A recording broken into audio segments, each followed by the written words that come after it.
مسجد کے باہر ایک فقیر بیٹھا مانگ رہا تھا۔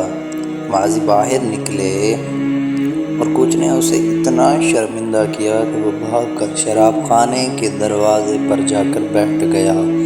جو بھی شرابی نکلتا اسے کچھ نہ کچھ دے کر یہ کہتا کہ ہم تو گنہگار ہیں، شاید تیری دعا سے ہی نجات مل جائے۔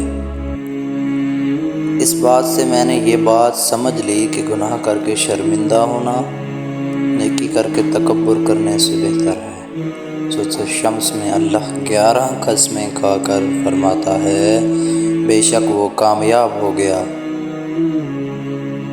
جس نے اپنے نفس کو پاکیزہ بنا لیا۔ حضرت امام شافعی رحمۃ اللہ علیہ فرماتے ہیں، اس شخص سے ہرگز محبت مت کرو جو اللہ سے محبت نہیں کرتا، کیونکہ جو خدا کو چھوڑ سکتا ہے وہ تمہیں بھی چھوڑ سکتا ہے۔ غربت پر کبھی افسردہ نہیں ہونا چاہیے، کیونکہ یہ بھی اللہ کی ایک آزمائش ہے۔ لوگوں کی باتیں پتھر کی طرح ہیں، ان کو پیٹھ پر لا دو گے تو یہ پیٹھ ٹوٹ جائے گی۔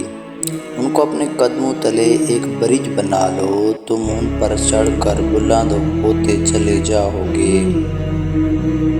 آپ کے اخلاق کی قدر بھی لوگ اس وقت سمجھتے ہیں جب آپ کے پاس دولت اور طاقت ہوگی۔ غریب کتنا ہی خوش اخلاق کیوں نہ ہو، اس کے اخلاق کو لوگ اس کی کمزوری سمجھتے ہیں۔